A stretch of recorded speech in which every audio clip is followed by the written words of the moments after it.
Mukhang itong San Miguel Beerman daw ay gustong maka-acquire itong si Tyler Teo mula dito sa Phoenix Fuel Masters.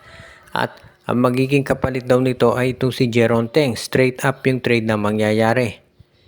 Maraming mga fans ng San Miguel ang nagulat nung kinuha nila si Jerica Hanmisi at Paulo Hernandez dahil ito'y mga shooting guard. Marami na kasing mga shooting guard dito sa San Miguel. Si CJ Perez at Jericho Cruz ang nag-alternate dyan. At kung isasama mo pa to si Jerica Hanmisi at si Paulo Hernandez, hindi naman sila mabibigyan ng playing time sa San Miguel Beermen.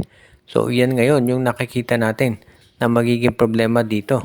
Kaya nga yung itong gagawin doon ng San Miguel na pagkuha naman kay Tyler Teo, yan talaga mag-a-address doon sa issue nila pagdating sa point guard. Kung nandiyan si Tyler Teo, yan talaga. Tyler Teo, Chris Ross at Chris Rosales, yan yung magiging rotation ni Coach Leo Austria.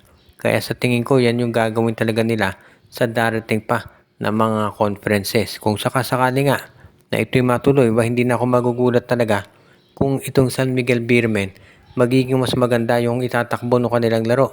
Dahil sa doon sa mga pagkukulang doon sa kanilang roster, napansin nga ng karamihan ay wala silang point guard na nagagamit ng matino.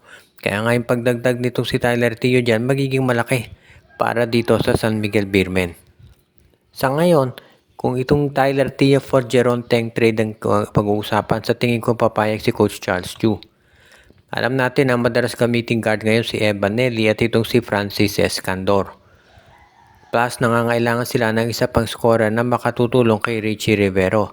Kung makuha nila si Jeron Teng, pwede na talaga yan.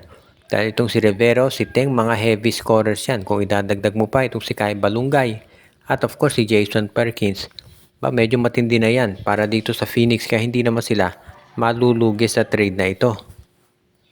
At ito namang rain or shine, Painters daw ay kinakausap na itong Terra Firma Jeep. Dahil mukhang ito raw si Coach Yeng Yao. Interesado na ma-acquire naman itong si Ben Adamos mula dito sa Terra Firma. Dahil itong si Ben Adamos, alam natin na bangko yan doon sa Hinebra. Pero nakikita daw ni Coach Yeng Yao yung potential nito bilang isang stretch 4. Parang Leonard Santillan. Si Adamos kasi ay 6'8 na merong 3-point shot. So yung laro nito nababagay dito sa Rain or Shine Elasto Painters. Kinakailangan lamang na magkaroon to ng kumpiyansa pagdating sa pagtira ng 3. At sa tingin ko malaking maitutulong nito dito kay Coach Yeng Yao. Yung kasing laro ni Adamos parang pwede talaga dito sa Rain or Shine Elasto Painters. At syempre dahil nga ito yung bangko naman dyan sa Terra Firma, pwede kahit second round pick lamang ang ibigay ng Rain or Shine dito, papayag na itong Jeep. Magiging sulit na trade ito para dito sa Rain or Shine, lalo na alam natin na itong si Ben Adamos gusto niya siyempre patunayan na kaya at deserving pa rin siya maglaro dito sa liga. Kaya nga gagawa yan ng hakbang para ipakita talaga na kaya niya itong gawin. Kung sa bagay, hindi naman tayo magtataka na itong si Coach Yeng Yao magaling yan mag-spot ng mga talents na na-overlook ng mga ibang koponan. Kaya sa tingin ko magiging maganda talaga to para dito sa Rain or Shine Elasto Painters. Kung sakasakali magiging isa na naman tong magandang finding para kay Coach Yeng Yao na alam naman natin ay kilala pagdating sa pagkuha ng ganitong mga klaseng talento.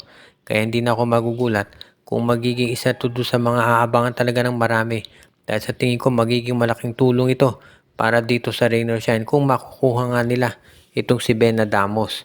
Dahil compared sa Hinebra, mas maraming playing time na makukuha itong si Adamos at may papakita kung ano talaga yung kaya niyang gawin sa paglalaro niya dito sa PBA.